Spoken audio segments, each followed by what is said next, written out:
Friday we're racing on the Poly and the Gavin Smith Racing Stable. Dean standing with me. They send out a couple of runners, 11 runners on the day. They cover all the races from races 1 until 8. They start in the first race with the filly, Budliger. Now she comes to the races. I see she's priced up as favourite. What's the expectations, Dean? Jan Cornel, I was very happy with her last run. She showed some good natural pace and she stayed on. She just needed it towards the end.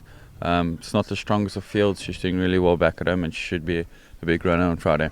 All right, in the second race they send out a runner that's got a lot of speed, natural speed, and has the apprentice claim, and that is Ivy. Yeah, Cornel, thankfully we've got 50 kgs to shoulder. She's got a really lightweight, which is to her advantage. It's over a 1,000-metre trip. She's got a lot of natural pace. Also not the strongest of field, so hopefully Chasey can get her out, get her placed well, and we can be a big runner as well. All right, first leg of the pick 6 is race 3, and a first time before the stable is Bird on a Wire.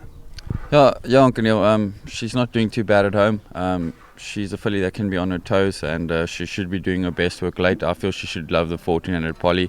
It looks like Wild Fig's got quite a bit of pace, so she should be doing her best work late. In race 4, first leg of that first jackpot, the ever consistent, he's always game trying, is Globe Tonic. Same type of run expected? Yeah, Globe Tonic, back to his favourite track and trip. He's doing well back at home, must be including quartets. All right, then we move on to a race where they send out 4 runners. Golden Pavilion, Paris Lass, I like that, third run after arrest, Unconquerable Lady and Adia. Yeah, Golden Pavilion is doing really well back at home. We sharpen him up quite a bit. He's got 54 to shoulder. Obviously it is 1,000, which is a touch on the sharp side, and he does have the wide roll to contend with, but he'll be doing his best work late. He must be included. He's quite a gutsy horse. Okay. Paris Lass loves track and trip. She's super speedy. She comes out running and she's got the apprentice claim to help take some weight off her back, and yeah, she loves track and trip. She won a very good race last time out. She must be a big runner.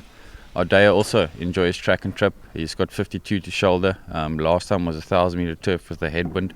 He's doing well back at home, must be included in quartets. And Unconquerable Lady, she should need it at the business end. All right.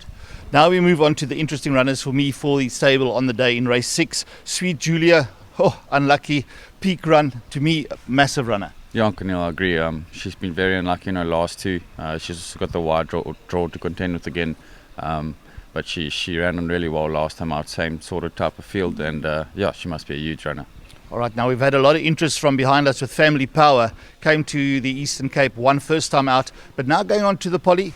Cope with the Poly, nice big horse. Yeah, Cornel, last time I was actually worried about her jumping slow, and she jumped really well with Craig, and then he brought her back and gave her a chance. So I feel the Poly mile shouldn't be a problem, although she is drawn a bit wide. She ran on really nicely last time out. She's a quality filly and should be a big runner. Yeah, I agree with you. I like a bit of her as well. Moving on to the lucky last, and that's race 8, a bit chilly. A bit chilly. You'll love the step up to the 2000. We just brought him back in the 14 just to get him going again. He did have a little break. He's looking for this trip and he will show some improvement. Are we allowed to squeeze you for possibly your best 2 on the day? I would go with Family Power and Sweet Julia.